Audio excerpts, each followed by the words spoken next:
I never thought I'd be writing something like this, but here I am. Been with my wife, Lisa, for about 6 years now. Things started off pretty good, honestly. I thought we had a solid, predictable life. She's the type who always looked good, acted like she was the queen of the world and could talk her way out of anything. That's what made the signs so damn confusing when they started popping up. Little things at first, missing texts, late nights working, odd shifts that she refused to explain in detail. I'd ask her what was going on and she'd brush me off, call me paranoid, accuse me of not trusting her. But I knew something was off. There was this new energy about her, like she was hiding something, and I couldn't shake the feeling that she was sleeping around. The real turning point was when I started noticing her mood swings. One day she'd be clingy, acting like she couldn't get enough of me, and the next she'd blow up at me for asking about her day. She'd lie about small things too, say she was with her friends, then I'd find out she was nowhere near them. But what really got me suspicious was how secretive she became about her phone. She'd lock it, hide it whenever I came near, and she'd get defensive if I even looked at it. I remember catching her with a strange number in her contacts, someone called Jax or something, and she claimed it was her coworker. I didn't buy it. One night, I stayed home from work because I wasn't feeling well. I noticed her phone kept buzzing with these weird notifications. I snuck over and looked at her screen while she was in the shower. That's when I saw the message thread, something about "can't wait to see you tonight," and a lot of other stuff that was way too explicit. I felt this cold punch in the gut. My stomach twisted up, and I couldn't breathe for a second. It was clear she'd been cheating, and not just with someone she called a coworker or someone she met at a bar. No, this was someone she was doing these bizarre neural interface sessions with, of all things. A developer working on her advanced prosthetics. They'd been having secret meetings, apparently, while I was testing new limb prototypes in the lab. Not knowing she was with him. That's what made it even worse. She was lying right to my face, having sex with some tech guy while I thought she was at work or out with friends. I confronted her the next morning. I told her I saw the messages, that I knew she'd been lying to me forever. Her face went blank for a second, then she snapped back with her usual sharp tongue, saying I was overreacting, that I was crazy, that I was imagining things.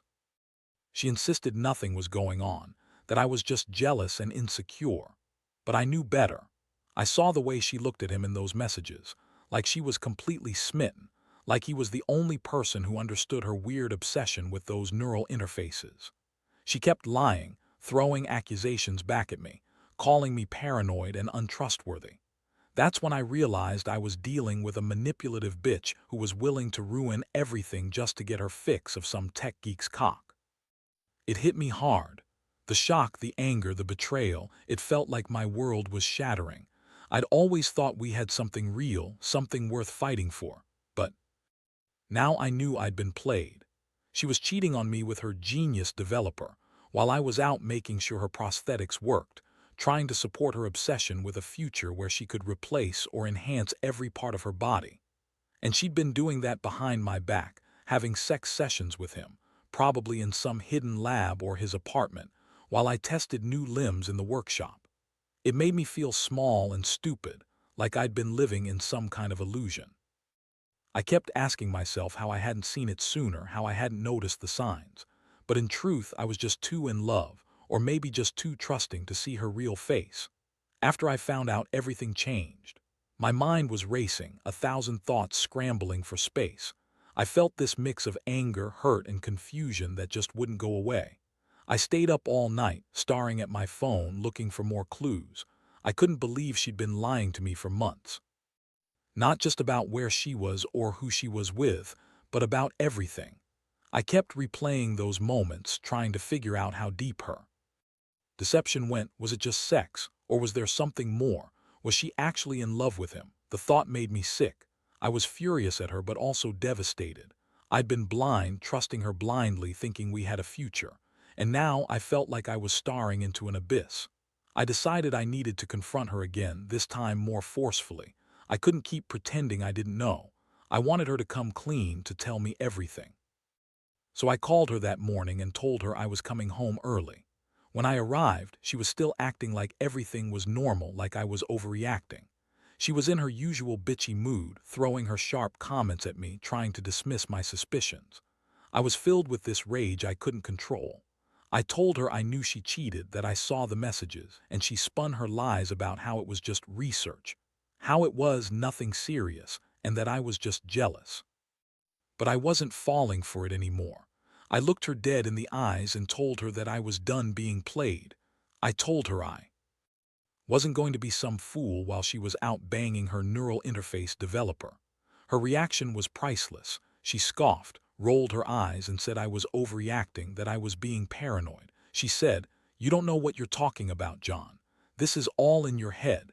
Maybe you're just insecure because I don't want to sit around waiting for you to get your act together."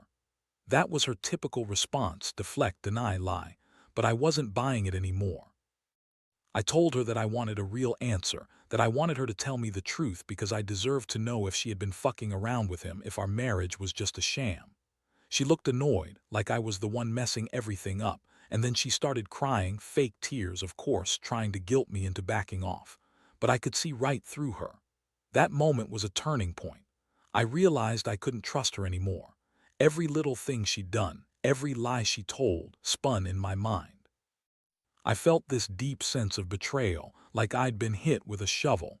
I started to think about what I really wanted. Could I forgive her? Could I even stay with someone who had been so dishonest, so cruel? I knew the answer was no, but I also knew I couldn't just walk away without a plan. I had to think carefully about what I would do next, what kind of revenge I could get. I didn't want her to get away with it. I wanted to make her feel the same pain she'd given me. That's when I started plotting my next move. And honestly, I didn't see any way out that wouldn't be messy.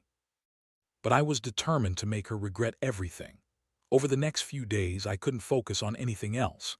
Every time I closed my eyes, I saw her face, those messages, the way she lied so effortlessly.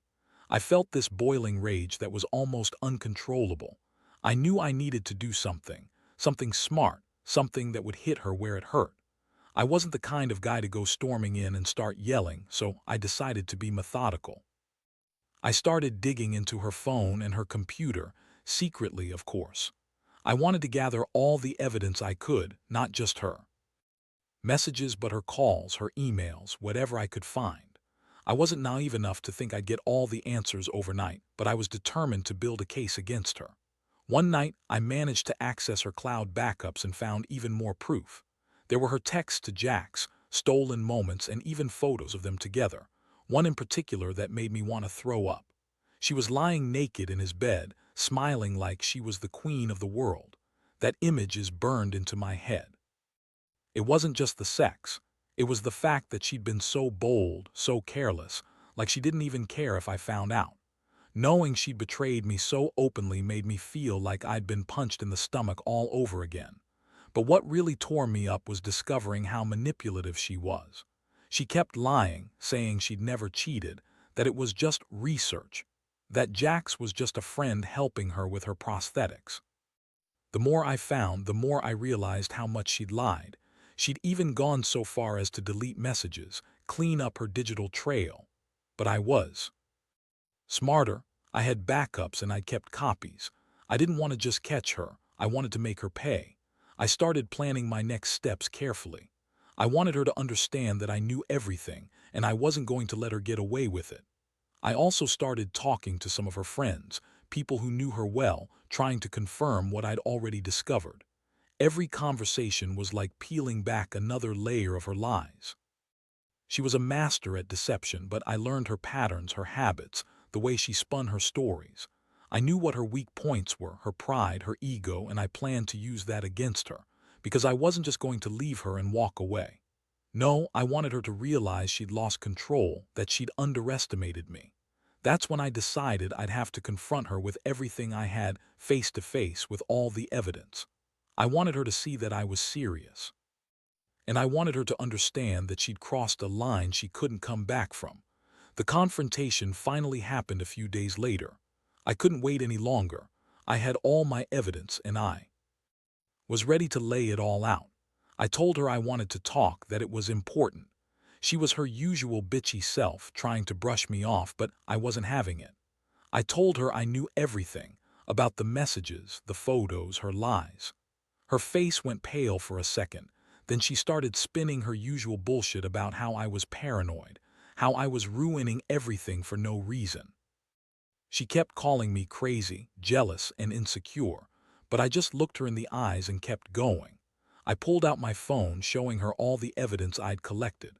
The explicit photos, the chat logs, the deleted messages I'd recovered. I told her I knew about her sessions with Jax, how they'd been doing their neural interface experiments, and how she'd been screwing him behind my back the entire time. Her mouth opened, then closed again, like she was trying to come up with some kind of lie. But I wasn't giving her that chance. I pressed harder, telling her how much I'd trusted her, how I'd been there for her through everything, and how she'd spit in my face with her lies. Her reaction was a mix of anger and defiance. She yelled at me, called me names, told me I was crazy for thinking she'd cheat. But I couldn't take her word anymore. I told her I didn't want to hear her excuses. I wanted her out of my house right then and there. I told her she had a choice, to admit everything and face the consequences or leave and never come back. She started crying again, fake tears, the kind she always used to manipulate me, but I didn't care anymore. I knew the truth and I wasn't going to be her fool. Watching her cry and lie was almost funny, but mostly it just made me feel sick. How could she be so cold, so manipulative? I realized she'd been playing me all along, and I was just a pawn in her twisted game. I decided I had to act fast. I called a lawyer, started looking into divorce papers, and made sure I had all the evidence stored safely. I was ready to end this, to cut her out of my life completely. The betrayal was too much to bear, and I wasn't going to let her ruin me. Honestly, I felt a strange mix of relief and disgust. Relief that I finally knew the truth, and disgust that I'd been so blind for so long. For the first time in years, I felt free. Free from her lies, her manipulations, and her bullshit. But I also knew things wouldn't be simple. She'd fight me, she'd lie some more, and I was prepared for that. Still, I was determined. I wanted her to feel the pain she'd given me, and I wanted to move on, no matter what it took. The days that followed were chaos. I started putting my plan into motion, consulting a lawyer, gathering every piece of evidence I had, making sure I was ready for the fight that was coming. Lisa was still trying to play innocent, throwing accusations, acting like I was the one in the wrong. She kept insisting that I was just jealous, that I was making a mountain out of a molehill. But her words rang hollow. I knew the truth now, and I could see her desperation growing. She tried to gaslight me, to make me doubt what I knew, but I wasn't falling for it. I had enough proof to burn her with, and I was ready to use it. One night she came home drunk, behaving even more bitchy and aggressive than usual. She was yelling at me, calling me all kinds of names, trying to turn everything around on me. That was the moment I decided I'd had enough. I sat her down, told her I wasn't going to play her game anymore. I told her I knew what she'd been doing, how she'd been cheating with Jax, and how I was done. I handed her the papers I'd been working on, divorce papers, full of everything I'd uncovered. She stared at them like they were some kind of joke, then burst into tears, fake again, I knew that. That was her thing, crying to get her way, but I didn't care. I knew what I was doing. I told her she could pack her bags and leave, that I didn't want her around anymore. She begged, of course. Said she loved me, that it was all a mistake, that she'd never do it again. That she'd fix everything if I just gave her another chance. I looked her dead in the eyes and said, "No, you crossed a line, Lisa. You lied to me, cheated on me with that Jax guy, and I won't be your fool anymore." That was the end of it. She stormed out, shouting, crying, and cursing. I watched her leave, feeling a strange mix of relief and sadness. I knew I'd be okay without her, but deep down, it still hurt. The betrayal felt like a punch to the stomach every time I thought about it. Now I'm living alone, trying to pick up the pieces. I've cut her out of my life completely. It's not easy. Some nights I lie awake replaying everything, wondering if I could have done something different. But honestly, I know I did what I had to do. I learned a lot through this. About trust, about deception, about how people can be so cold and manipulative. I'd tell anyone in my position, never ignore the signs. Don't be naive like I was. When you see the red flags, don't brush them off. Because if you don't catch them early enough, you might end up discovering your wife has been cheating on you with your own research partner, right under your nose, while you're testing new limbs, oblivious. That's a lesson I'll never forget. And I guess what I want to say is be careful who you trust. Some people will betray you in ways you never saw coming. Looking back now, I can't believe how blind I was for so long. I thought I knew her, thought we had something real. But all that trust was just a mask she wore to hide her true self. The manipulative, selfish person who'd rather cheat and lie than be honest about what she really wanted. It's been a brutal lesson in how people can twist things around to serve their own needs, no matter who gets hurt. The betrayal runs deep, and honestly, I'm still healing from it. I don't think I'll ever fully get over the sting of knowing she used me, played me for a fool, all while she was banging her genius jacks behind my back. This experience changed me. It made me realize I can't just blindly trust anymore, even someone I've been with for years. I learned to pay more attention to the small signs, to listen to that gut feeling that tells you something off. Because if you don't, you risk losing everything: your partner, your peace of mind, your sense of stability. I also learned that revenge isn't about stooping down to someone's level, at least not always. It's about protecting yourself, asserting your boundaries, and walking away when the person you trusted has proven they're not worth it. I wanted her to feel the pain, sure, but ultimately I just wanted to reclaim my life. Now I'm moving forward. I've started focusing on myself, trying to rebuild what I lost. It's not easy, and some days are worse than others. But I refuse to let her define me or my future. I hope anyone reading this who's going through something similar learns from my story. Don't ignore the signs, and don't let anyone make you feel guilty for standing up for yourself. Trust is fragile, and once broken, it's almost impossible to fix. But what you can do is pick up the pieces and move on. Because at the end of the day, you're the only one who can decide what's worth fighting for and what's better left behind.